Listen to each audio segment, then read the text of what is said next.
नमस्कार दोस्तों, मेरे पिछले वीडियोस में आपने देखा होगा इंपोर्ट एक्सपोर्ट के नाम पर ओपेश हमें कैसे लूट रहा है। ओपेश हमें किस तरह से उसके ओपेश स्टोर, ओपेश training institute, distributorship of O3 products, opening of company in Africa, ऐसे अलग अलग तरीके से हमें लूटता है, इसके बारे में हम इस वीडियो में जानेंगे।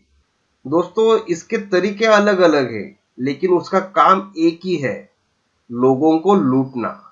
इस वीडियो में मैं आपको ओपे स्टोर एक्चुअल में क्या है, इसमें कितनी पार्टीज इन्वॉल्व होती है, इसमें आपको कितनी फीस भरनी पड़ती है, ओपे स्टोर का ऑपरेशन मॉडल कैसे होता है, ये सारी चीजें डिटेल में बताने वाला हूँ।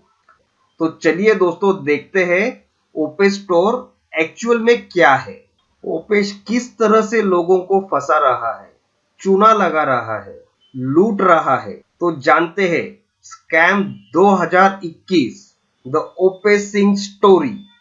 दोस्तों, ओपेश सिंह कोई मुकेश अंबानी या गौतम अदानी नहीं है जिसके नाम पर लोग आकर आपके स्टोर से माल खरीदेंगे। वहां अफ्रीका छोड़िए, इंडिया में भी ओपेश को कोई नहीं जानता। वो एक मामूली सा कंसल्टेंट है जो आपके पैसे लूटकर मजे कर रहा है। इस स्कैम में वो एक नहीं बल्कि दो अलग अलग लोगों को एक साथ चूना लगाता है और खुद बिना पैसे लगाए इनसे पैसे कमाता है। तो देखते हैं इसका फ्रेंचाइजीज मॉडल क्या होता है। इस मॉडल में 3 पार्टीज इन्वॉल्व होती है दोस्तों। पार्टी ए खुद ओपे सिंह होता है जो कमीशन एजेंट का काम करता है। पार्टी बी, ये वो आदमी होता है जो ओपेश को फ्रेंचाइजीज की फी भर के उस कंट्री की फ्रेंचाइजी लेता है और इंपोर्टर का काम करता है।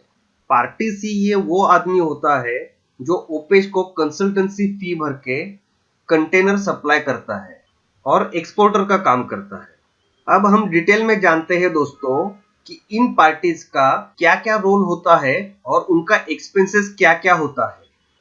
तो चलिए दोस्तों, सबसे पहले हम जानते हैं पार्टी सी यानी कि एक्सपोर्टर के बारे में। इस मॉडल में इसका रोल होता है ओपेश को कंसल्टेंसी फी भरना और ओपेश से O3 प्रोडक्ट परचेस करना। ओपेश उसे सिर्फ O3 प्रोडक्ट्स ही परचेस करने के लिए फोर्स करता है। उसका कहना होता है O3 प्रोडक्ट्स अफ्रीका में बहुत फेमस है, उसके कारण वो आसानी से बिक जाते हैं। उसके बाद कंटेनर के शिपिंग चार्जेस, कस्टम ड्यूटी और ट्रांसपोर्ट का खर्चा करके वो मटेरियल ओपेश के फ्रेंचाइजी ओनर को अफ्रीका में सप्लाई करना। अब देखिए दोस्तों, इस एक्सपोर्टर को ओपेश की कंसल्टेंसी फी 1,18,000, O3 प्रोडक्ट्स की मटेरियल कॉस्ट 5 से 8 लाख, इंडिया से कंटेनर की शिपिंग कॉस्ट 7 से 10 लाख और अफ्रीका में इंपोर्ट या कस्टम ड्यूटी 7 से 10 लाख। इसके अलावा अगर जरूरत पड़े तो अफ्रीका कंट्री की विजिट 3 से 5 लाख। ऐसे कुल मिलाकर 30 से 40 लाख रुपए तक खर्चा आता है। चलिए दोस्तों, अब जानते हैं पार्टी बी यानी इंपोर्टर के बारे में। इसमें इसका रोल होता है ओपेश को फ्रेंचाइजी की फी भरना, फिर इंपोर्ट किया हुआ मटेरियल रखने के लिए गोडाउन का ब्रोकरेज, डिपॉजिट और रेंट भर के गोडाउन लेना।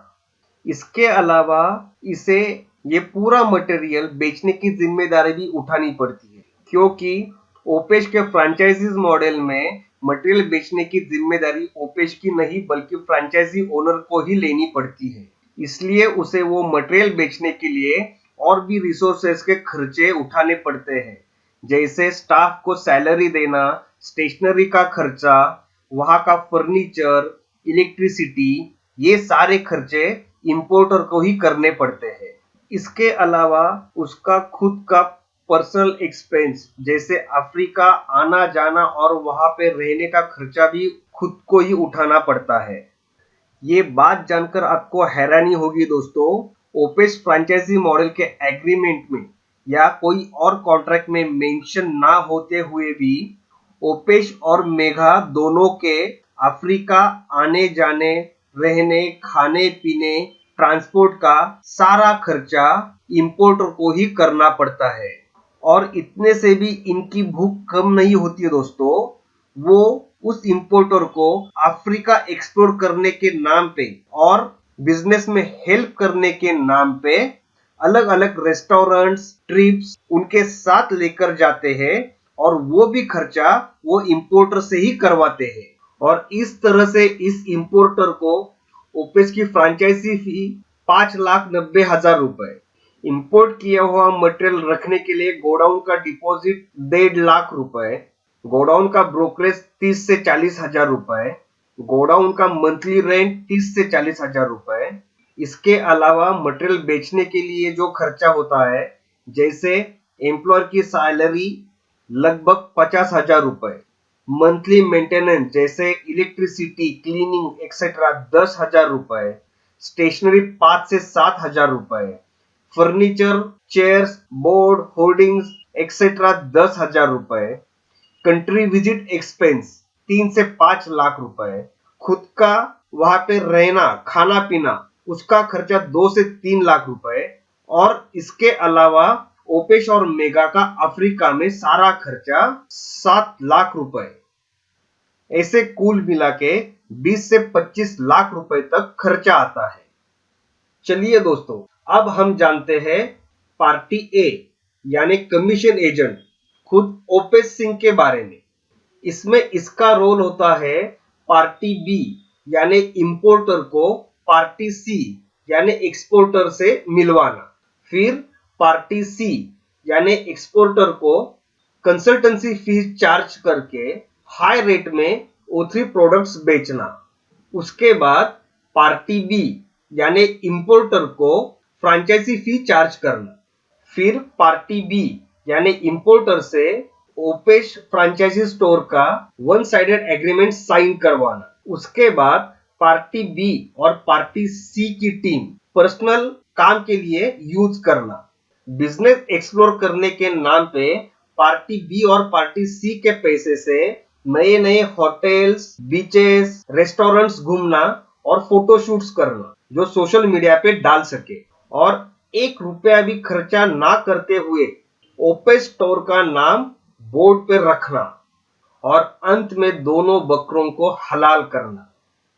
अब इसके लिए उसे खर्चा आता है 0 रुपीज। तो दोस्तों, समझ में आया आपको? ओपेश स्टोर या ओपेश फ्रेंचाइजी मॉडल का मोड ऑफ ऑपरेशन किस तरह से होता है।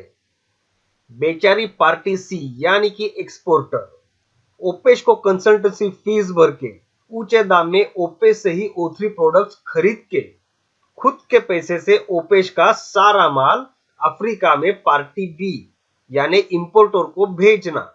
इस तरह से सारा पैसा सिर्फ ओपेश को ही जाएगा, और पार्टी बी यानी कि इंपोर्टर ओपेश को कंसल्टेंसी फीस भरना, फ्रेंचाइजी मॉडल का पैसा भरना, आया हुआ सारा माल संभालना, अफ्रीका में बायर्स ढूंढना और वो माल उन बायर्स को बेचना, वहां का सारा खर्चा भी करना, और इसका भी सारा पैसा सिर्फ ओपेश को ही देना।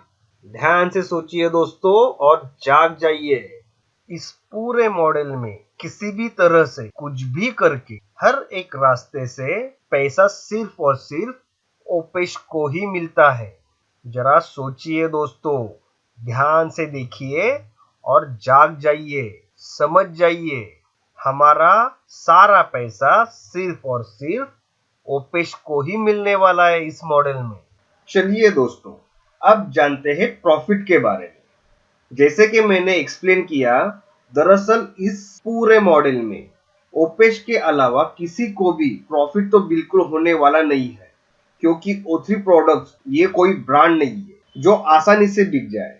लेकिन फिर भी मान लिया कि ओपेश और सबके स्टार्स अच्छे होने की वजह से ये प्रोडक्ट्स बिक गए और प्रॉफिट हो गया, तो वो प्रॉफिट पार्टी सी यानी एक्सपोर्ट करने वाले को 50% और पार्टी बी यानी इंपोर्ट करने वाला और पार्टी ए यानी कमीशन एजेंट ओपेश खुद, इन दोनों में 50% जाएगा। और फिर उस 50% में पार्टी बी यानी इंपोर्टर या फ्रेंचाइजी ओनर को 70% और पार्टी ए मतलब कमीशन एजेंट खुद ओपेश को 30% जाएगा। समझ गए दोस्तों? मतलब एक तो प्रॉफिट होने वाला तो बिल्कुल भी नहीं है, और फिर भी फ्रेंचाइजी ओनर ने बहुत कष्ट उठा के किसी भी तरह से अगर वो प्रॉफिट बनाया तो उसमें भी ओपेश 30% और कमाएगा। इस तरह से फ्रेंचाइजी लेने वाला सिर्फ और सिर्फ लॉस में ही रहेगा। और अगर दोस्तों इन सारी कारण की वजह से अगर ओपेश का किसी एक के भी साथ झगड़ा होता है तो नुकसान सिर्फ पार्टी बी और सी यानी इंपोर्टर और एक्सपोर्टर इन दोनों को ही होने वाला है, क्योंकि इस पूरे मॉडल में ओपेश का खुद का तो एक भी रुपया इन्वेस्ट नहीं है, और जो प्रॉफिट कमाना है वो ओपेश O3 प्रोडक्ट्स के पीछे इंडिया में से माल एक्सपोर्ट होने के पहले ही कमाकर बैठा हुआ होता है। तो दोस्तों मैं एक बार वापस कहता हूं, सोचिए समझिए और जाग जाइए। ओपेश के किसी भी फ्रेंचाइजी मॉडल में ना पड़े, ओपेश से बचिए। इस फोटो में आप देख सकते हो ओपेश ने इंस्टाग्राम पर अलग अलग फ्रेंचाइजी लॉन्च होने के फोटोज डाले हैं, जैसे franchise open in Rwanda, franchise open in Ivory Coast, franchise open in Mauritius. यहाँ पर 2 बार सेनेगल में फ्रेंचाइजी ओपन हुई है, और recently franchise open in Canada. क्या बात है दोस्तों! आप जब ओपेश को उसके ऑफिस में मिलने जाओगे तो उसका पासपोर्ट जरूर देखिए, क्योंकि इस आदमी ने कनाडा में कभी पैर भी रखा नहीं है दोस्तों।